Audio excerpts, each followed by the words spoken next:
ये लोग मुझे देशद्रोही इसलिए कह रहे हैं क्योंकि पाकिस्तान के किसी ट्विटर अकाउंट ने मेरा वीडियो कॉपी करके लगा दिया। भाजपा का आईटी सेल और गोदी मीडिया के बिके हुए सरकारी पत्रकार देशभक्ति का सर्टिफिकेट बांट रहे हैं। जब तक तोड़ेंगे नहीं तब तक छोड़ेंगे नहीं। आपको क्या लगता है बबनी कि आपको हम बीच रास्ते में छोड़कर भाग जाएंगे?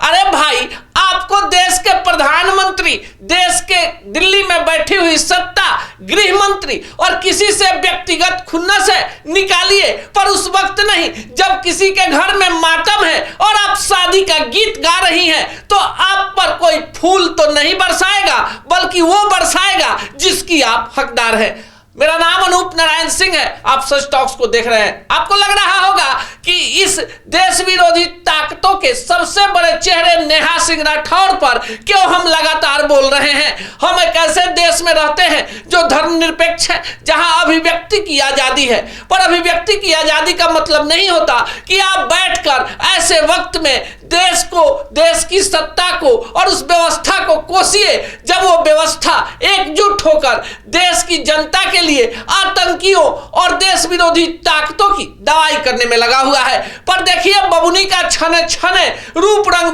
बदल रहा है। रात में परकटी जैसी नजर आती है और जब जमकर रेलाई सोशल मीडिया पर शुरू हो गई है, फॉलोअर्स घटने लगे हैं, तो अपना दिमागी संतुलन खो बैठी है। क्या कह रही है बबुनी इस बार, पहले वो सुन लीजिए। भाजपा का आईटी सेल मुझे देशद्रोही बताकर ट्विटर पर ट्रेंड चला रहा है, सिर्फ इसलिए कि मैं देश के प्रधानमंत्री से सवाल पूछती हूं। ये लोग मुझे देशद्रोही इसलिए कह रहे हैं क्योंकि पाकिस्तान के किसी ट्विटर अकाउंट ने मेरा वीडियो कॉपी करके लगा दिया। भाजपा का आईटी सेल और गोदी मीडिया के बिके हुए सरकारी पत्रकार देशभक्ति का सर्टिफिकेट बांट रहे हैं। वो लोग जिन्होंने देश को धर्म के नाम पर बांटने में कोई कसर नहीं छोड़ी, वो देशद्रोही और देशभक्त का सर्टिफिकेट बांट रहे हैं।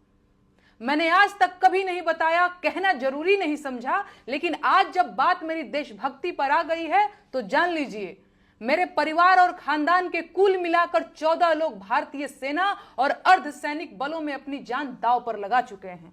मेरा अपना सगा भाई अभी भी छत्तीसगढ़ के जंगलों में नक्सलियों से लड़ रहा है। मेरे अपने सगे चारों मामा आर्मी में अधिकारी रहे हैं, जिनमें से 2 लोग कारगिल की जंग लड़ चुके हैं। चाहे थल सेना हो या वायु सेना, मेरे भाई आज भी देश की सेनाओं में हैं और ये 2-2 रुपए के ट्रोल आईटी सेल वाले मुझे देशद्रोही कह रहे हैं। इनकी हिम्मत कैसे हुई है? औकात तो जाकर उससे सवाल पूछो जिसने देश को 10 साल में आतंकवाद से मुक्त कराने की बात कही थी। कहां गई उनकी 56 इंच की छाती? मुझे देशद्रोही कहेंगे ये बिके हुए लोग। कितने नेताओं के अपने बच्चे फौज में हैं, बताओ गिनके? पूरी भाजपा के नेताओं के जितने बच्चे फौज में होंगे, उससे ज्यादा तो मेरे अपने रिश्तेदार और परिवार के लोग सेना में जान दांव पर लगा चुके हैं।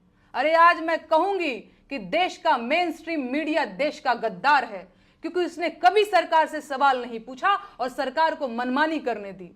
वो पूछें या ना पूछें, मैं बार बार पूछूंगी कि पहलगाम में 2000 सैलानियों के लिए सुरक्षा की व्यवस्था क्यों नहीं थी? कौन जिम्मेदार है इसका?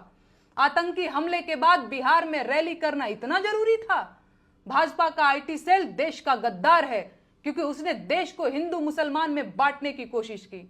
है कोई जवाब? देशद्रोही कहेंगे ये मुझे। तो अब बबुनी कह रही है कि उनका कोई वीडियो पाकिस्तानी ट्विटर पर डाल दिया गया है। अरे भाई, आप ऐसा क्यों बोल रही हैं कि पाकिस्तानी आपको हीरोइन बना रहे हैं? पर आप सोचिए कि जिस देश में रहती हैं वहां नियम कानून सब कुछ है, पर यहाँ पर देश विरोधी ताकतों और गद्दारों के लिए कोई जगह नहीं है। अरे थोड़ा सा ठहर जाइए। आप खुद को जिस कुल वंश का बताती हैं उसके इतिहास को पढ़ लीजिए। इसी कुल वंश में ऐसी ऐसी छत्रानियां पैदा हुई जो अपने मान मर्यादा के लिए जलती चिताओं में कूद गई, और जौहर के कारण सिर्फ छत्रानियों का ही नहीं, भारतीय नारियों का भी मान सम्मान बढ़ गया। पर आपके लिए क्या कहूं, आप तो कुत्ते की दुम हैं और किसी भी कीमत पर सीधी होने को तैयार नहीं। आप जब तक मानेंगे नहीं तब तक हम आपकी रिलाई जारी रखेंगे, और उस वक्त तक जब तक आप सलाखों के पीछे नहीं पहुंच जाती हैं। आपको क्या लगता है, कमेंट बॉक्स में जरूर बताइएगा।